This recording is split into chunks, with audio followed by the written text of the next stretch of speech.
সঞ্চিতা চক্রবর্তীর লেখা গল্প নিষিদ্ধ। মিলি, ওঠ, বাস চলে আসবে। শুনছো, ছেলেটাকে টেনে তোলো। কালকেও যখন বাস স্ট্যান্ডে তুলতে গেছি কথা শুনিয়েছে। অনির্বাণ ভেবেছিল কাগজের হেডলাইনগুলোতে অন্তত চোখ বুলিয়ে চাটা খাবে। নম্রতা চিৎকারের ঠেলায় সে ঘুরে বালি বুঝে চেয়ার থেকে উঠে ছেলে মেয়েকে তুলতে ব্যস্ত হয়ে যায়। ক্লাস 6-এ পড়া মেয়ে যদিও বা ব্রাশ মুখে নিয়ে বেসিনের সামনে চোখ বুজে দাঁড়ায়, ছেলে কিছুতেই বিছানা ছাড়তে চায় না। আমি পারছি না, তুমি দেখো। রান্নাঘর থেকে নম্রতা গজগজ করতে থাকে। আমি যদি সবটা দেখি এপাশটা কি করে সামলাবো। প্রেসার কুকারে ছেলে মেয়েদের জন্য আলু আর ডিম সেদ্ধ বসিয়ে ছুটে ঘরে ঢোকে নম্রতা। ছেলেকে একরকম টেনে হিঁচড়ে তুলে চোখ বোজা অবস্থাতেই ব্রাশ করিয়ে বাথরুমে নিয়ে গিয়ে যখন মাথায় দুমগ জল ঢালে, তখন তার ঘুম ছোটে। নম্রতার হাত তখন যেন দশভুজার মতো চলে। একদিকে মিলি বুপার টিফিনে নুডলস বা স্যান্ডউইচ প্যাকিং হচ্ছে, অন্যদিকে অনিকের জন্য দুপুরের লাঞ্চের টিফিন বক্সে আলুর পরোটা ভরা হচ্ছে। মশলার ঝাঁঝ আর প্রেসার কুকারের সিটির শব্দে পুরো বাড়ি জেগে উঠেছে। মোটামুটি 20 থেকে 25 মিনিটের মধ্যে দুই ভাই বোন রেডি হয়ে ডাইনিং টেবিলে চলে আসে। ততক্ষণে অনির্বাণেরও স্নান সারা হয়ে গেছে। সে তখন বাথরুম আর ড্রেসিং টেবিলের মধ্যে শাটল ককের মতো যাতায়াত করছে। ইস্ত্রি করা শার্টের বোতাম লাগাতে লাগাতে খুঁজে না পাওয়া মোজার আর এক পাটি খুঁজতে গিয়ে উদ্ভ্রান্ত হয়ে যাওয়া তার প্রায় প্রত্যেক দিনের অভ্যাস। রান্নাঘর থেকে গলা তুলে চিৎকার করে নম্রতা, আজও কি মোজা খুঁজে পাচ্ছ না? ওপাশ থেকে উত্তর না আসায় সে বুঝে যায় এই কাজটি আজও তাকেই সারতে হবে। স্কুলে যাওয়ার আগেই দুই ভাই বোনের মুখে অন্তত কয়েক গাল ভাত তুলে দিতে না পারলে নম্রতা শান্তি পায় না। ওদিকে অনির্বাণও সকালে ভাত খেয়েই বেরোয়। এই তিনজনের টিফিন আর সকালের ভাত দেওয়ার চক্করে রোজ সকালে নম্রতার এভাবে যুদ্ধ করে দিন শুরু হয়। 8টায় অনির্বাণ বেরোয়, আর কোনো মতে নাইটিটা ছেড়ে একটা চুড়িদার গলিয়ে দুই ছেলে মেয়ের হাত ধরে নম্রতাও বেরোয় তাদের বাসে তুলে দিতে। এমন পরিস্থিতি তখন হয় যে মাথার চুলে চিরুনি দেওয়ারও সময় থাকে না। তাদের বাসে তুলে দিয়ে মিনিট 15 জিরিয়ে নেওয়ার সময়। সকালে চা অর্ধেক দিনই ঠান্ডা হয়ে যায়। এখন আর এক কাপ চা করে জানলার ধারে বসে দুদণ্ড শ্বাস নিতে চায়ের কাপে চুমুক দেয় নম্রতা। 8:30টায় কমলাদি ঢোকে ঠিকে কাজে, আর নম্রতাও আলস্য ছেড়ে নিজেকে তৈরি করতে থাকে। ও একটা প্রাইভেট ব্যাংকে চাকরি করে। 10টায় ঢোকার কথা সেখানে, তাই সময় নষ্ট করলে চলবে না। নম্রতা নিজের ঘরের দিকে ছোটে। অফিসের শাড়িটা আলমারি থেকে বের করা হয়নি কাল রাতে।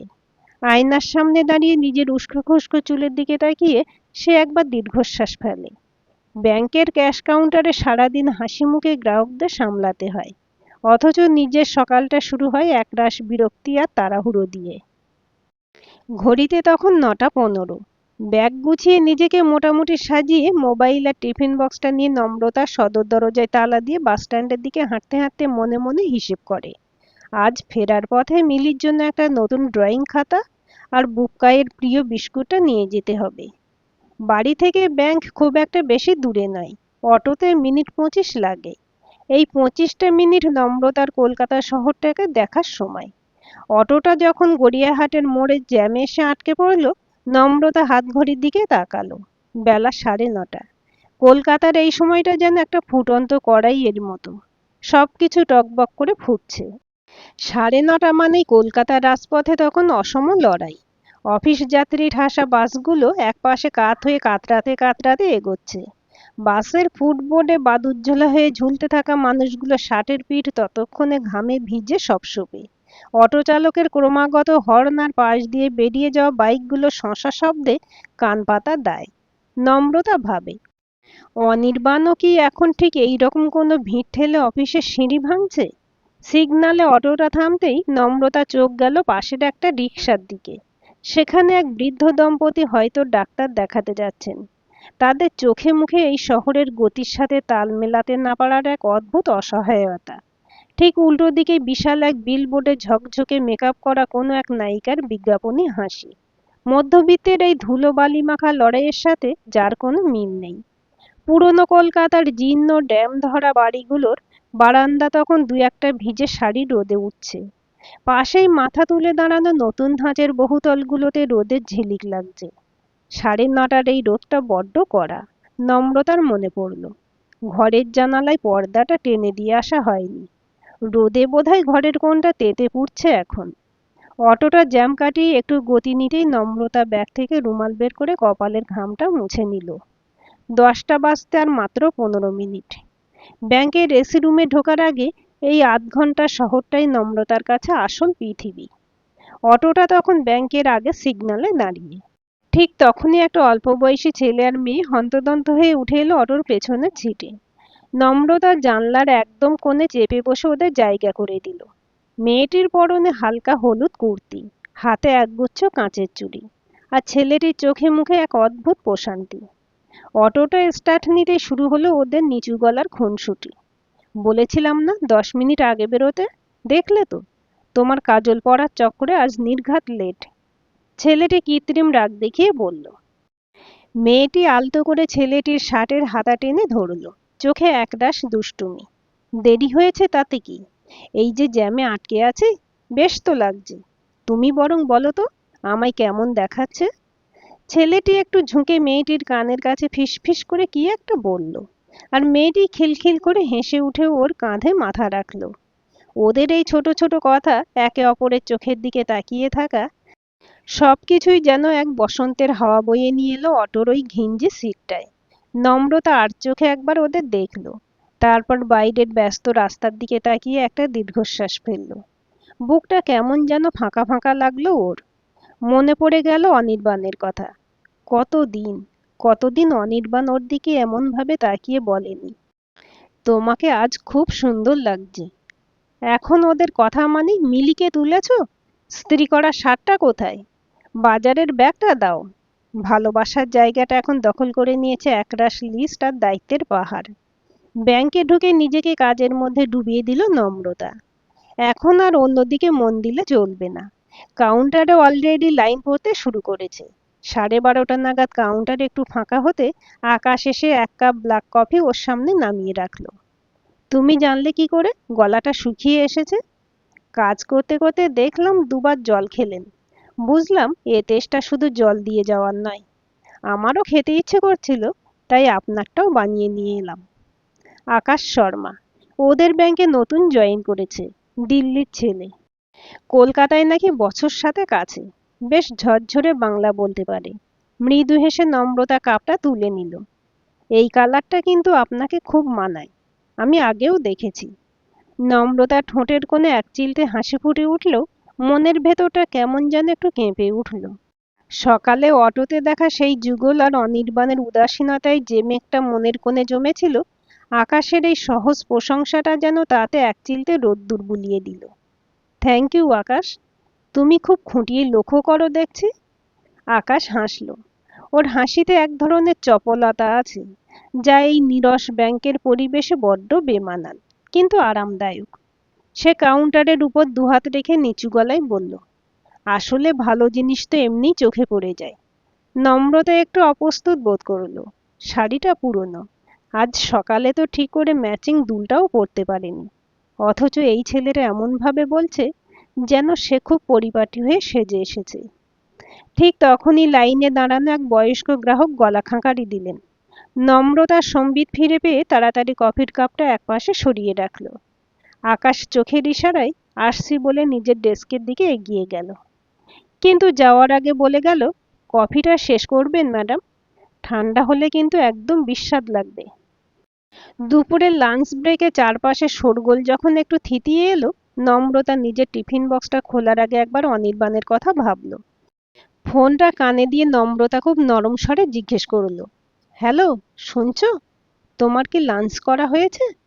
আজ তো তোমার প্রিয় আলুর পরোটা করে দিয়েছিলাম, খেয়েছো ওটা? অনির্বাণ খিচিয়ে ওঠে, কাজের চাপে আমার মাথার ঠিক নেই, আর এখন তুমি আলুর পরোটা নিয়ে পড়লে। মান্থ এন্ড চলছে, রাখো তুমি ফোন এখন। ঝট করে ফোন কেটে দেওয়ার শব্দ আসে। নম্রতার লাঞ্চ করার ইচ্ছেটাই চলে যায়। টেবিলে রাখা জলের বোতল তুলে কিছুটা জল গলায় ঢেলে লাঞ্চ বক্সটা আবার ব্যাগে ঢুকিয়ে রাখবে বলে ব্যাগটা টেনে নেয়। কি ব্যাপার, লাঞ্চ না করেই তুলে রাখছেন যে? আকাশ এসে পাশে দাঁড়ায়। খেতে ঠিক ইচ্ছে করছে না আজকে। না খেলে চলবে, এখনো রাজ্যের কাজ আছে। না খেলে এনার্জি আসবে কোথা থেকে? আপনি বরং আজকে আমার থেকে একটুখানি খান। আমার মা নিজে হাতে দিল্লি থেকে আচার করে পাঠিয়েছে। আমি পরোটা আর আচার নিয়ে এসেছি, খেয়ে দেখুন। জোর করে নিজের থেকে কিছুটা পরোটা ছিঁড়ে আচার দিয়ে নম্রতার দিকে এগিয়ে দেয় আকাশ। দোনামোনা করেও ওর আন্তরিকতা দেখে সে খাবার জিভে দেয় নম্রতা। অনভ্যস্ত বাঙালি জিভে সে স্বাদে একটু বেশি নোনতা ঠেকলেও আকাশের মুখ চেয়ে নম্রতা বলে, বাহ, দারুণ হয়েছে।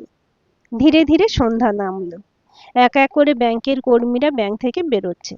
সারাদিনের কাজের শেষে নম্রতার কোমরের ব্যথাটা তখন বেশ বেড়ে উঠেছে। ব্যাগ গুছিয়ে নিয়ে কাঁচের ভারী দরজাটা ঠেলে বেরিয়ে অটো স্ট্যান্ডের দিকে তাকিয়ে দেখে বিরাট লাইন। এতক্ষণ লাইনে দাঁড়িয়ে অটো চড়ার অবস্থা আজও নেই। নম্রতা ঠিক করলো আজ বাসে বাড়ি ফিরবে। স্ট্যান্ডে গিয়ে বাসে উঠে জানালার ধারে বসে মাথাটা জানলার কাছে এলিয়ে শহরের দিকে তাকালো নম্রতা। আকাশটা এখন পুরোই কালো। শহর আলোয় ঝলমল করছে। অফিস ফেরত লোকজন ক্লান্ত শরীরে দ্রুত পায়ে বাড়ি ফেরা তোড়জোড় করছে। হঠাৎ নোটিফিকেশনের শব্দে মোবাইলে তাকিয়ে দেখে আকাশের মেসেজ ঢুকেছে। মন এখনো খারাপ হয়ে আছে, তাই না? কোনো কাজ পেন্ডিং থেকে গেল কি? আমায় বলতে পারেন। আমায় বেরোতে এখনো বেশ কিছুটা সময় লাগবে। আমি না হয় করে রাখবো। না, থাক, কাল এসে বাকি কাজ আমি তুলে নেব।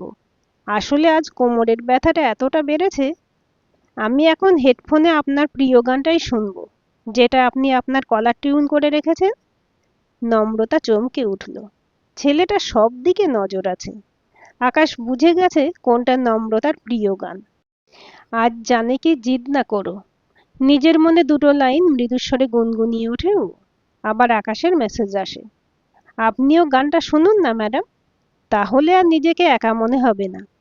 আমার বেরোতে এখনো একটু দেরি আছে। আমি এই গানটা চালালাম, আপনি শুনছেন তো আমার সাথে?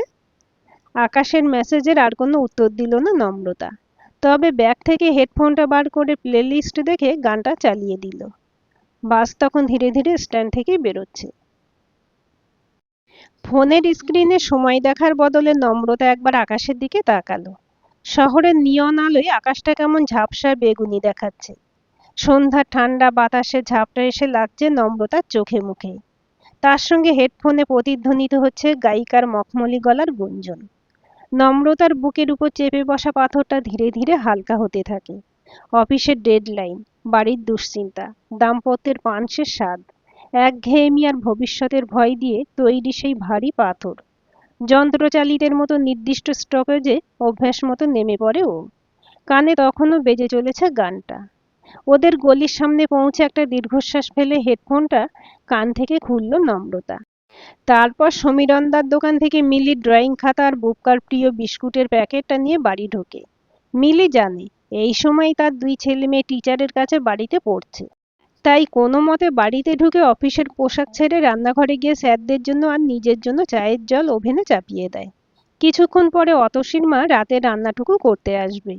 কয়েক মাস হলো জোর করে একে ডাকা হয়েছে। অনির্বাণ গাঁইগুই করছিল, বাইরের লোকের হাতে খেতে ইচ্ছে করে না।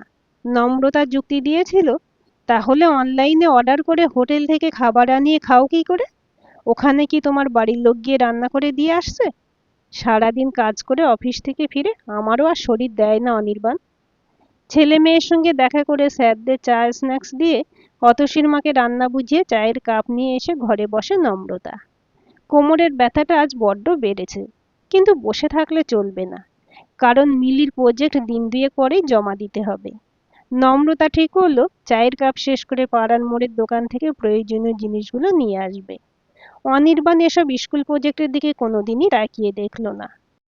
তাই যাই হোক না কেন মেয়ের প্রজেক্ট সমস্ত শেষ করার দায়িত্ব ওর। বাড়ি থেকে বের হয়ে যাওয়ার ঠিক মুখে আকাশ ফোন করলো, কোমরের ব্যথাটা এখন কেমন আছে? কমলো কি একটু? না গো, সেই একই রকম রয়েছে।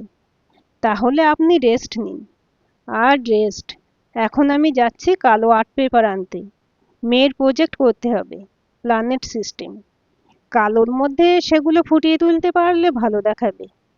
কি করে শোবো বলো? কিন্তু এই পেন নিয়ে এতক্ষণ আপনি এই সমস্ত কাজ করবেন কি করে? তারপর খানিকক্ষণ ভেবে বলে, আপনি এক কাজ করুন, মিলির কি প্রজেক্ট এসেছে সে নোটটা আপনি আমাকে পাঠিয়ে দিন। আমি মিলির প্রজেক্ট রেডি করে কাল অফিসে আপনাকে দিয়ে দেব। সে কি, তুমি করবে? না না, এটা হয় না। তুমি কেন করবে? আরে ম্যাডাম, শুধু পরপর ভাবলেই চলবে?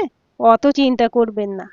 এমনিতেও আমি অফিস থেকে ফিরে এই সময়টা মোবাইল স্ক্রলিং করেই কাটাই।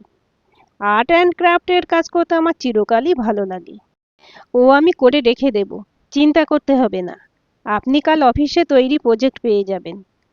থ্যাংক ইউ সো মাচ আকাশ, সত্যিই তুমি আমার বড় উপকার করলে। এইভাবে থ্যাংক ইউ সরি বলতে থাকলে কিন্তু কোনোদিনই আপনি আমাকে বন্ধু ভাবতে পারবেন না। যাই হোক, আমি মিলির প্রজেক্টের কাজটা বরং শুরু করি। আপনি রেস্ট নিন। খানিক বাদে হয়তো আপনার হাজব্যান্ডও চলে আসবে। একটু মালিশ করে দিতে বলবেন, আরাম পাবেন। আমি রাখি এখন। নম্রতা দেখল বুবকা টিভির ঘরে বসে কার্টুন দেখছে। মিলি নিজের হোমওয়ার্ক করছে। অতসীর মা রান্না করে চলে গেছে। নম্রতা ভাবল মিনিট 15 একটু গড়িয়ে নি, তারপর ছেলে মেয়ে দুটোকে ডিনার দিয়ে দেব। আরে কি ব্যাপার, যখন তখন এভাবে শুয়ে পড়লে হবে? ওঠো ওঠো। মিলি কখন থেকে ড্রয়িং খাতা খুঁজে পাচ্ছে না, একটু দেখো। অফিসে গাধার খাটনি খেটে বাড়িতে আসার পর আমায় যদি এখন এইসব সামলাতে হয়, তাহলে তুমি আছো কি করতে বলো তো? তাড়াহুড়ো করে খাটের উপর উঠে বসতে গিয়ে ব্যথায় মুখটা বিকৃত করে ফেলে নম্রতা। অনির্বাণ ফিরেছে। আলনা থেকে লুঙ্গিটা নিতে নিতে কথাগুলো বলে উত্তরের আশায় নম্রতার দিকে তাকিয়ে দাঁড়িয়ে আছে। আমার শরীরটা একদম ভালো নেই গো আজকে। কোমরের ব্যথাটা বড্ড বেড়েছে। কাল ভাবছি অফিস থেকে ফেরার পথে ডক্টর দাসকে একবার দেখিয়ে আসবো। অনির্বাণ আর দাঁড়ালো না, বাথরুমে ঢুকতে ঢুকতে বলে গেল, অত শরীর নিয়ে আদিক্ষেতা করলে চলবে না বুঝলে। চাকরি বাকরি করে সংসার সামলাতে গেলে অনেক বেশি স্ট্রং হতে হয়। তারপর বাথরুম থেকে বেরিয়ে গামছায় হাত মুছতে মুছতে বলল, শরীর কি আর আমার খারাপ হয় না? আমারও হয়, কিন্তু আমি ওইসব পাত্তা দিই না। এখন যাও, ঠিক আছে, অফিস থেকে ফিরে আজ না হয় চা নাই বা খেলাম, ছেলে মেয়ে দুটোকে ডিনার দিয়ে দাও, আর আমাকেও খেতে দিয়ে দাও। একেবারে খেয়ে দিয়ে শুয়ে পড়ি। একটা লম্বা ঘুম আমায় দিতেই হবে। নম্রতা একবার চোখ মেলে অনির্বাণের দিকে তাকালো। সেই চোখে জল ছিল না, ছিল এক জমাটবদ্ধ ক্লান্তি। ভাবল, একবারও কি অনির্বাণ বলতে পারতো না ওষুধ এনে দেবো কোনো, বা একটু মালিশ করে দিই। সেদিনের অটোয় দেখা সেই ছেলেটি বা অফিসের আকাশ, ওরা যেভাবে মুখের ভাষা পড়তে পারে, ওই 13 বছর ঘর করা মানুষটা কেন পারে না? সকালে ব্যাংকের কাঁচের দরজা ঠেলে ভেতরে ঢুকতেই নম্রতার নাকে একটা পরিচিত অথচ স্নিগ্ধ সুগন্ধ এলো। দামি কোনো পারফিউম নয়, যেন সদ্য ফোটা কোনো বুনো ফুলের ঘ্রাণ। ওর ডেস্কে গিয়েই নম্রতা থমকে দাঁড়ালো। ডেস্কটপ আর একগাদা ফাইলপত্রের মাঝখানে কালো মাউন্ট বোর্ডে দাঁড় করানো আছে মিলির সেই প্রজেক্টটা। নম্রতা দুরু দুরু বুকে সেটা হাতে তুলে নিয়ে দেখলো, মাউন্ট বোর্ডের উপর সোনালি আর রূপলি রং দিয়ে আকাশ ছায়াপথ এঁকেছে। গ্রহগুলোর গায়ে স্পার্কল এমনভাবে দেওয়া যে ব্যাংকের সাদা টিউবলাইটের আলোতেও সেগুলো সত্যি সত্যি জ্বলজ্বল করছে। নম্রতা মুগ্ধ হয়ে হাত বাড়িয়ে একটা গ্রহ ছুঁতে গেল। পছন্দ হয়েছে প্রজেক্টটা? থ্যাংক ইউ সো মাচ আকাশ। আমি নিজে করলেও এত সুন্দর হতো না। কখন শেষ করেছো? 2:45 নাগাদ শেষ করেছি। ইস, তার মানে কালকে রাতে পুরো ঘুমটা বরবাদ করে দিলে আমার জন্য। একগাল হেসে আকাশ বলে, আরে কত রাত এমন ঘুম বরবাদ করেছি নেটফ্লিক্সে সিরিজ দেখার জন্য। ও নিয়ে আপনি চিন্তা করবেন না। পেন কেমন আছে? আপাতত একটা ওষুধ খেয়েছি, তার জন্য এখন তেমন টের পাচ্ছি না। দেখি, যদি 1-2 দিনের মধ্যে অফিস থেকে ফেরার সময় ডক্টর দাসের অ্যাপয়েন্টমেন্টটা নেওয়া যায়। আর বছর 5 বাদে 40 হবে, তখন এগুলো একটু একটু জানান দিয়েই যাবে। আপনার কি অ্যারেঞ্জ ম্যারেজ? না না, আমি আর অনির্বাণ ক্লাসমেট। অনেক কাঠখড় পুড়িয়ে আমাদের বিয়ে করতে হয়েছিল। বিয়ের পরেও আমার বাবা প্রথম দিকে একটু মুখ ভার করে রেখেছিল, কিন্তু পরের বছর যখন মিলি জন্মালো, সব অশান্তি দূরে সরিয়ে দিয়েছিলেন। আকাশ নম্রতার দিকে আরেকটু এগিয়ে এসে বলল, আপনার 2 ছেলে মেয়ের মধ্যে ডিফারেন্স কত বয়সে? 4 বছরের। নম্রতা টেবিলে গ্রাহকের লাইন পড়তে থাকে। ডেস্কটপ খুলে লগ ইন করে নম্রতা কাজে মন দেয়। ঘণ্টাখানেক পরে আকাশ আলতো করে নম্রতার কফির কাপটা এগিয়ে দিয়ে বলে, আপনার প্রিয় ব্ল্যাক কফি, চিনি ছাড়াই। আজ একটু বেশি কড়া করে এনেছি। তাড়াহুড়ো করে হাত চালাতে চালাতে একচিলতে হেসে কৃতজ্ঞতা জানায় নম্রতা। কফির কাপে চুমুক দিয়ে বলে, কত পেন্ডিং জমে যাচ্ছে, দেখি আজ যদি তাড়াতাড়ি শেষ করতে পারি। আপনার মেশিনটা কি একটু স্লো হয়ে গেছে? মেশিন স্লো হয়েছে না কাজের চাপ বেড়ে গেছে বুঝতে পারছি না। খানিক আগেই রঞ্জনদার কেবিনে ঢুকে ধমক খেয়ে আসলাম এত পেন্ডিং থাকার জন্য। গম্ভীর হয়ে ম্যানেজার রঞ্জন গাঙ্গুলির কেবিনের দিকে তাকিয়ে আকাশ বলে, ও ব্যাটা বুড়োর কথা মাথায় নেবেন না তো, আজকাল বড্ড একে ওকে ঝাড় দিতে শুরু করেছে। আপনি এক কাজ করুন তো, সিস্টেম থেকে একবার লগ আউট করে আবার লগ ইন করুন, নয়তো আপনার মেশিনটা আর একবার রিস্টার্ট করুন, দেখুন তো কিছু উপকার হয় কিনা। ওর কথা শুনে নম্রতা সিস্টেম থেকে লগ আউট করে। আকাশ নিজেই হাত বাড়িয়ে মেশিন শাটডাউন করে। আকাশের গা থেকে ভেসে আসছে এক তীব্র অথচ স্নিগ্ধ আফটারশেভ বা দামি পারফিউমের মিশ্রিত ঘ্রাণ। সেই গন্ধে কোনো উগ্রতা নেই, আছে এক ধরনের আভিজাত্য আর অদ্ভুত এক আকর্ষণ। ১৩ বছরের অভ্যাসে অনির্বাণের গায়ে সেই ঘাম আর সাধারণ সাবানের গন্ধটাই নম্রতার কাছে পুরুষালী গন্ধের সংজ্ঞা হয়ে গিয়েছিল। কিন্তু আকাশের এই সুবাস যেন এক অজানা মায়াজাল বিছিয়ে দিচ্ছে ও চারপাশে। অটোমেটিক শাটডাউন হওয়ার সময় স্ক্রিনের নীলচে আলোটা আকাশের তীক্ষ্ণ চিবুক আর সযত্নে কামানো গালে প্রতিফলিত হচ্ছে। নম্রতা আর চোখে দেখল আকাশের হাতের কবজির কাছে কয়েকটা সূক্ষ্ম রোম, আর ওর ঘড়ির স্ট্র্যাপের নিচে ধমনীর ধুকপুকানি। এত কাছ থেকে কোনো পুরুষ মানুষের উপস্থিতি নম্রতা বহুদিন অনুভব করেনি। আকাশের গায়ের সেই চনমনে সুগন্ধটা নম্রতার ফুসফুসে ঢুকে ওর মগজে এক ধরনের ঝিমঝিম ধরিয়ে দিল। আমাদের ব্যাংকের সার্ভারটা বড্ড ব্যাকডেটেড, ওই জন্য মনে হয় টাইম বেশি লাগে। কতবার রঞ্জন স্যারকে বলেছি এই নিয়ে কথা বলতে। যাই হোক, আপনি মেশিনে লগ ইন আর পাসওয়ার্ডটা দিন। নম্রতা মাউসটা ড্র্যাগ করে ইউজার আইডি ইনপুট করলো। আকাশের শরীরটা তখন নম্রতার এত কাছে যে ওর নিঃশ্বাসে তপ্ত হওয়া নম্রতার কানের লতিতে এসে লাগছে। সেই শিহরণে নম্রতা এক মুহূর্তের জন্য চোখ বুজল, তারপর কাঁপা কাঁপা আঙুলে কিবোর্ডের বোতামগুলো টিপতে শুরু করলো। এন্টার টিপতেই স্ক্রিনটা নীল হয়ে খুলে গেল। ঠিক তখনই পাশ দিয়ে ফাইল হাতে যাচ্ছিলেন ব্যাংকের সিনিয়র ক্যাশিয়ার মৃণাল বাবু। পৌর মানুষ, ব্যাংকের নারী নক্ষত্র তাঁর চেনা। তিনি থমকে দাঁড়ালেন। আকাশের শরীরী ভঙ্গি আর নম্রতার ওই তন্ময়তা তার অভিজ্ঞ চোখে কেমন যেন খটকা লাগলো। মৃণাল বাবু একটু গলা খাঁকারি দিয়ে নম্রতার টেবিলের সামনে এসে দাঁড়ালেন। আকাশ তৎক্ষণাৎ সোজা হয়ে দাঁড়িয়ে এক চিলতে হাসল, কিন্তু মৃণাল বাবুর চোখে কড়া শাসনের ছাপ। তিনি সরাসরি আকাশের দিকে না তাকিয়ে নম্রতার দিকে তাকিয়ে গম্ভীর গলায় বললেন, নম্রতা, একটু এদিকে শোনো তো। নম্রতা যেন সম্বিত ফিরে পেল। আকাশের সেই পারফিউমের মায়া কাটিয়ে সে মৃণালবাবুর দিকে তাকালো। মৃণালবাবু নিচু গলায় কিন্তু বেশ স্পষ্ট স্বরে বললেন, ব্যাংক জবের প্রথম পার্ট কি জানো তো? লগ ইন পাসওয়ার্ড নিজের ছায়ার কাছেও গোপন রাখতে হয়, কেউ যতই পরিচিত বা সাহায্যকারী হোক না কেন। কারো সামনে এভাবে কিবোর্ড খোলা রাখাটা একদম প্রোটোকল বিরুদ্ধ। আকাশ খুব ভালো ছেলে মৃণালদা, সবারই বেশ ভালো বন্ধু হয়ে গেছে, খুব উপকারী। আসলে সিস্টেমটা হ্যাং করে যাচ্ছিল বারবার, আর স্লো হয়ে গেছিল মেশিনটা, সেই কারণেই ও আমাকে হেল্প করতে এসেছিল।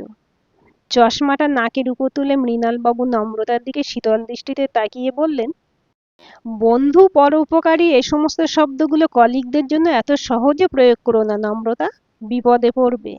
মৃণালবাবু নিজের কাজে চলে যান। নম্রতার ভেতরটা এক মুহূর্তের জন্য কেঁপে উঠল। মৃণালবাবুর কথাগুলো যেন বরফ শীতল জলের মতো ওর গায়ে এসে লাগলো। আকাশ এবার নম্রতার পাশে এসে খুব নিচু স্বরে বলল, আমি কি সত্যিই আপনার কোনো ক্ষতি করতে পারি? মৃণালবাবু আসলে ব্যাকডেটেড মানুষ তো, তাই সবকিছুতেই ষড়যন্ত্র দেখেন। আপনি কাজ শুরু করুন, আমি বরং আমার টেবিলে যাই। দু একজন করে গ্রাহকের লাইন পড়তে থাকে নম্রতার ডেস্কের সামনে। গত ২ বছর ধরে এই সিনিয়র এক্সিকিউটিভ পোস্টে কাজ করতে গিয়ে প্রচুর হাই ভ্যালু ক্লায়েন্ট ওকে সামলাতে হয়েছে। কাজ করতে করতে একবার চোখ তুলে দেখলো ম্যানেজার নিজের কেবিনে ঢুকলেন। কিছুক্ষণের মধ্যেই নম্রতার টেবিলে রাখা ফোনটা বাজতে লাগলো। নম্রতার অবশ্যই এটা জানাই ছিল, আজ মিস্টার বাজোরিয়া তলাপাত্রের কয়েক কোটি টাকা ম্যাচিওর করার কথা। ম্যানেজারের গম্ভীর গলা ফোনের ওপাশ থেকে ভেসে এলো, নম্রতা, লাঞ্চের পরে বাজুরিয়া সাহেব আর তলাপাত্রর ফাইল দুটো ইমিডিয়েট প্রসেস করো। হেড অফিস থেকে বারবার তাগাদা দিচ্ছে, কোনো ল্যাগ যেন না হয়। পড়ে থাকা পেন্ডিং কাজগুলো যত দ্রুত সম্ভব তুলতে থাকে নম্রতা। 2টো নাগাদ বাজরিয়া তলাপাত্রর কেস দুটো ওপেন করতে হবে। তার আগে এগুলো সেরে নিতে পারলে ওরই সুবিধা হয়। 1 নাগাড়ে বেশ কিছুক্ষণ কাজ করার পর টেবিলটা ফাঁকা করতে পেরে মনে স্বস্তি পেল নম্রতা। দেখেছেন ম্যাডাম, কেমন সহজে এখন মেশিনটা রান হচ্ছে। আমায় কিন্তু আজকে একটা ট্রিট দিতে হবে। হ্যাঁ হ্যাঁ, নিশ্চয়ই আকাশ, ওটা তোমার এমনিতেই প্রাপ্য। মিলির প্রজেক্টটা করে দিয়েছো। তাহলে চলুন ম্যাডাম, আমরা বরং সামনের ক্যাফেটা থেকে আজ চট করে কিছু খেয়ে চলে আসি। না না, আজ আমায় দুটোই একটা বিশেষ কাজ করতে হবে। বেশিক্ষণ লাগবে না, চলুন না প্লিজ। ওদের ব্যাংকের উল্টো দিকেই একটা ক্যাফে খুলেছে। ব্যাংকের অনেকেই ওখানে খেয়েছে দুপুরে। সবাই প্রশংসাও করেছে। নম্রতা আর না করলো না। চটজলদি কিছু একটা খেয়ে চলে আসা যাবে মনে করে আকাশের সাথে ও রেস্টুরেন্টে গিয়ে ঢুকলো। ছেলেটা খেতে চেয়েছে, না করে কি করে। আকাশ নম্রতা থেকে বছর কয়েকে ছোটই হবে, কিন্তু ব্যবহারে এতই পরিণত যে নম্রতার আজকাল ওর উপর ভরসা করতে ইচ্ছে করে। রেস্টুরেন্টের আবছা আলো আর হালকা মিউজিকের মায়াবী পরিবেশে নম্রতার মনে হচ্ছিল সে যেন বহু বছর পর দম বন্ধ করা কোনো কুঠুরি থেকে খোলা বাতাসে এসে দাঁড়িয়েছে। সামনের টেবিলে বসে থাকা আকাশ তখন এক দৃষ্টিতে ওর দিকে তাকিয়ে। সেই চাহনিতে কোনো অফিসের সহকর্মীর পেশাদারিত্ব নেই, আছে এক গভীর মুগ্ধতা। এত সহজ পাসওয়ার্ড কেউ রাখে ম্যাডাম? নম্রতা চমকে উঠে তাকায় ওর দিকে। আমতা আমতা করে বলে, কিন্তু আমি তো লগ ইন করার সময় দেখলাম তুমি অন্যদিকে তাকিয়ে আছো। হো হো করে হেসে ওঠে আকাশ। বলে, এই ক্লায়েন্ট পাসওয়ার্ড লগ ইন আর ক্যাশ নিয়ে হ্যান্ডেল করতে করতে আপনার মাথাটা পুরো গেছে। আমি আপনার ফোনের পাসওয়ার্ডের কথা বললাম। এই মাত্র আমার সামনে ওপেন করলেন। আপনার অফিসের লগ ইন আমি সত্যিই দেখিনি। ওহো, আমি চমকে গেছিলাম। আসলে ফোনের পাসওয়ার্ডটা আমার ছেলের জন্মের সাল। ওই জন্যই তো বললাম, এগুলো মানুষ সহজে গেস করতে পারে। এরপর থেকে সবসময় একটু পেঁচালো পাসওয়ার্ড রাখবেন, যাতে চট করে কেউ ভাঙতে না পারে। ঠিকই বলেছ, আমার পাসওয়ার্ডগুলো একটু বেশি সহজ সরল। সবকটাই পাল্টে দেব। আকাশ হাসলো। তারপর গুনগুন করে গান গাইতে গাইতে নিজের ফোন নিয়ে টাইপ করতে শুরু করলো। ওদের অর্ডার দেওয়া হয়ে গিয়েছিল, কিন্তু হঠাৎ ম্যানেজার রঞ্জনদার ফোন ঢুকলো। নম্রতা, হোয়ার আর ইউ? আমি মানে স্যার, আমি একটু সামনের ক্যাফেটায় লাঞ্চের জন্য। এই মুহূর্তে তুমি ব্যাংকে ঢোকো, এখানে সাংঘাতিক কাণ্ড হয়ে গেছে। ফোন কেটে নম্রতা আকাশকে বলে, আর এক মুহূর্ত আমি এখানে থাকতে পারবো না। ম্যানেজার ফোন করেছিলেন, কি না কি হয়ে গেছে। এক্ষুনি অফিসে ঢুকতে হবে। আকাশ রিল্যাক্সড মুডে হাত পা ছড়িয়ে বলে, আপনি যান ম্যাডাম, গিয়ে দেখুন কি হয়েছে। আমি এখান থেকে খেয়ে তারপর ব্যাংকে ঢুকবো। নম্রতা অবাক হয়ে গেল ও নিষ্ক্রিয় আচরণ দেখে। ফোনটা রেখে নম্রতা একটা গভীর শ্বাস নিল। এই হাই ভ্যালু ক্লায়েন্টদের সামলানো মানেই স্নায়ুর যুদ্ধ। ডেস্কে উপচে পড়া কাজের ফাইল, সামনে গ্রাহকদের ভিড়, আর মনের গোপনে রেখে দেওয়া আকাশের সেই পুরুষালী সুগন্ধ ওকে এক গোলকধাঁধার মধ্যে আটকে দিয়েছে। রেস্টুরেন্ট থেকে দৌড়ে বেরিয়ে যায় নম্রতা। তড়িঘড়ি করে গিয়ে ঢোকে ম্যানেজারের কেবিনে। কম্পিউটারের সামনে বসে ম্যানেজারের মুখে তখন বিন্দু বিন্দু ঘাম। তুমি তোমার লগ ইন পাসওয়ার্ড বদলেছ? না তো। তাহলে অ্যাক্সেস ডিনাইড বলছে কেন? নম্রতা কম্পিউটারের স্ক্রিনে একবার চোখ বুলিয়েই ম্যানেজারকে বলে, আমার মেশিনটা থেকে একবার লগ ইন করে দেখবো স্যার? ম্যানেজারের কেবিন থেকে প্রায় দৌড়ে নিজের ডেস্কে ফিরে এলো ও। বুকের ভেতরটা তখন কামারের হাঁপড়ের মতো ওঠানামা করছে। অন্য ডেস্ক থেকে বাকি সহকর্মীরাও তখন ওর টেবিলের পাশে এসে দাঁড়িয়েছে। কিবোর্ডে নিজের সেই চেনা পাসওয়ার্ডটা টাইপ করতে গিয়ে ওর আঙুলগুলো যেন অবশ হয়ে আসছে। এন্টার টিপতেই স্ক্রিনে লাল রঙের বড় বড় অক্ষরে ভেসে উঠল, access denied. This account has been locked due to multiple unauthorised login attempts. নম্রতার চোখের সামনেটা অন্ধকার হয়ে গেল। ঠিক তখনই আইটি সেকশনের প্রধান অরিজিৎবাবু হন্তদন্ত হয়ে নম্রতার টেবিলের সামনে এসে দাঁড়ালেন। নম্রতা, তোমার সিস্টেম থেকে গত 15 মিনিটে বাজুরিয়া সাহেবের অ্যাকাউন্ট থেকে 5 কোটি টাকা ট্রান্সফার করার রিকোয়েস্ট গেছে। সার্ভার ওটা ব্লক করেছে ঠিকই, কিন্তু ডেটা লিক হওয়া আটকানো যায়নি। তোমার আইডি থেকে একটা আননোন আইপি অ্যাড্রেস ব্যবহার করে সিস্টেম হ্যাক করা হয়েছে। আর সব থেকে ভয়ের কথা হলো, হ্যাকার তোমার পার্সোনাল ফোল্ডারে রাখা তলাপাত্র সাহেবের ডিজিটাল সিগনেচারটাও কপি করে নিয়েছে। নম্রতা একবার চোখ তুলে দেখলো আকাশের ডেস্কটা ফাঁকা। আকাশের সেই নীলচে শার্টটা ভিড়ের মধ্যে কোথাও আর দেখা যাচ্ছে না। রেস্টুরেন্টে ওর সেই রিল্যাক্স ভাবটা এখন নম্রতার কাছে এক ভয়ানক ষড়যন্ত্র বলে মনে হচ্ছে। ও কি তবে জেনে শুনেই নম্রতাকে বাইরে নিয়ে গিয়েছিল, যাতে অন্য কেউ অনায়াসে ও সিস্টেমটা ব্যবহার করতে পারে? নাকি ওই যে আকাশ মেশিনটা শাটডাউন করার নাম করে ঝুঁকে পড়েছিল, তখনই কোনো স্পাইওয়্যার ঢুকিয়ে দিয়ে গিয়েছিল? হাজারটা প্রশ্ন তখন মাথার মধ্যে কিলবিল করছে। নম্রতা টলতে টলতে উঠে দাঁড়ালো, চিৎকার করে বলল, আকাশ, আকাশ শর্মা। আজ সকালে যখন আমি লগ ইন করছিলাম, তখন ওই আমার মেশিনের পাশে দাঁড়িয়েছিল। ওই লাঞ্চ করাতে আমার সামনের ক্যাফেটায় নিয়ে গিয়েছিল। ও এখনো ওখানেই আছে। তবে ইন্সপেক্টর খানের টিম ওখানে গিয়ে সেই ক্যাফেতে আকাশকে পায়নি। হোটেলের ম্যানেজার বলেছিল নম্রতা বেরিয়ে যাবার পরে কিছু না খেয়েই আকাশ সেখান থেকে বেরিয়ে গেছিল। যে সুগন্ধটা ওকে মহাবিষ্ট করেছিল, সেই ঘ্রাণটাই এখনো 17 বছরের কেরিয়ার আর সম্মানকে এক নিমেষে ছাই করে দিয়ে গেছে। ঠিক সেই মুহূর্তে ওর ফোনে একটা মেসেজের টোন বাজলো, আননোন নাম্বার। ইন্সপেক্টর খান কড়া সুরে বললেন, মেসেজটা চেক করুন ম্যাডাম। কাঁপা হাতে ফোনটা খুলল নম্রতা। মেশিনটা সত্যিই স্লো ছিল ম্যাডাম, তাই ডেটাগুলো কপি হতে একটু সময় লাগলো।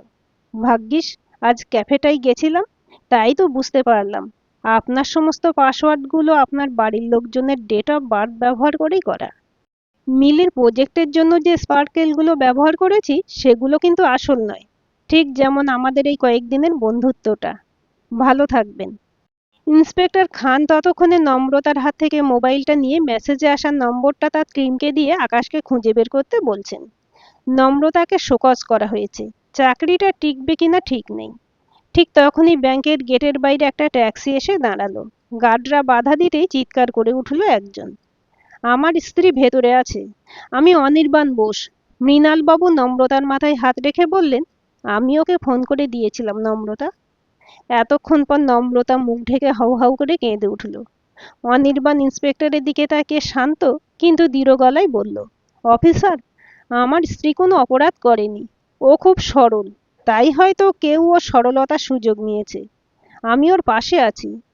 আইনি যা যা প্রসেস আছে আমরা ফেস করব। খান সাহেব ফাইল থেকে মুখ তুলে অনির্বাণের দিকে তাকালেন। সরলতা ব্যাংকের খাতায় কোনো লজিক নয় মিস্টার বোস, তবে হ্যাঁ, ওই ছেলেটি যে একজন প্রফেশনাল হ্যাকার বা স্পাই সেটা প্রাথমিক তদন্তে বোঝা যাচ্ছে। নম্রতা দেবী তো কেবল একটা মাধ্যম ছিলেন। দোষী হলে উনিও আকাশের মতোই বেপাত্তা হয়ে যেতেন। চিন্তা করবেন না, জালিয়াতের পুরো টিমই আমরা কিছুদিনের মধ্যেই খুঁজে বের করে ফেলব।